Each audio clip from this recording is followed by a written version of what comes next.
नमस्कार, आप देख रहे हैं न्यूज़ 18 बिहार झारखंड का डिजिटल प्लेटफॉर्म और दुनिया की खबर में आपका स्वागत है। मैं हूं शुभी मिश्रा आपके साथ।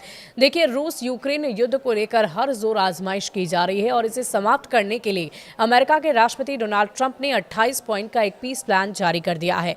अब इसी के बाद यूरोपीय देशों ने रविवार को यूक्रेन के लिए 24 पॉइंट की एक वैकल्पिक शांति योजना जारी की, जिसमें अमेरिका समर्थित मूल प्रस्ताव के कई अहम बिंदुओं को खारिज कर दिया गया। इस बात पर जोर दिया गया कि किसी भी समाधान में कीव की संप्रभुता का सम्मान होना चाहिए। ये वैकल्पिक योजना तब सामने आई जब अमेरिका, यूक्रेन और अंतर्राष्ट्रीय साझेदारी के वार्ताकार जिनेवा में फ्रेमवर्क में संशोधन के लिए बातचीत कर रहे थे। अमेरिका ने रूस यूक्रेन युद्ध को लेकर जो 28 पॉइंट का पीस प्लान पेश किया था, उसमें यूक्रेन से रूस को कुछ क्षेत्र सौंपने और सैन्य क्षमता सीमित करने और कथित युद्ध अपराधों के लिए मॉस्को पर कार्रवाई नहीं करने की मांग की गई।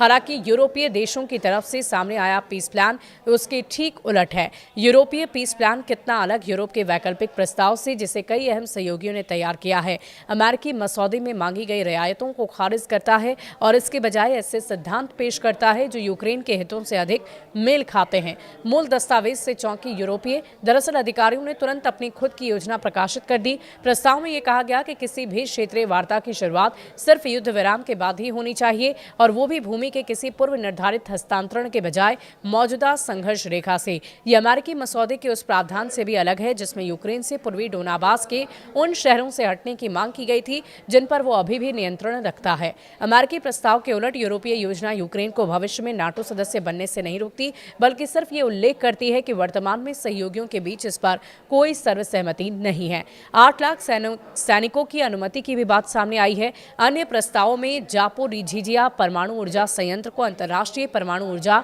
एजेंसी यानी कि IAEA के नियंत्रण में देना शामिल है और उसके उत्पादन को मॉस्को और कीव के बीच बराबर बांटना। जहां अमेरिका की योजना में कीव को 6 लाख शीतकालीन शांतिकालीन सेना रखने की इजाजत दी गई थी, वहीं यूरोपीय योजना में 8 लाख सैनिकों तक की शांतिकालीन सेना रखने को अनुमति देने की कल्पना की गई है। अमेरिका की तरफ से पेश किया गया पीस प्लान दक्षिण अफ्रीका में शनिवार को हुए G20 शिखर सम्मेलन में कई यूरोपीय नेताओं ने कहा कि इस योजना पर अतिरिक्त काम की जरूरत है। यूरोप ने निकाली ट्रंप की काट, रूस यूक्रेन युद्ध पर सामने रखा 24 पॉइंट का पीस प्लान और इसी को लेकर चर्चा अब काफी तेज है। इस पीस प्लान पर आपकी क्या राय है, कमेंट सेक्शन में लिखकर जरूर बताइएगा। शुक्रिया।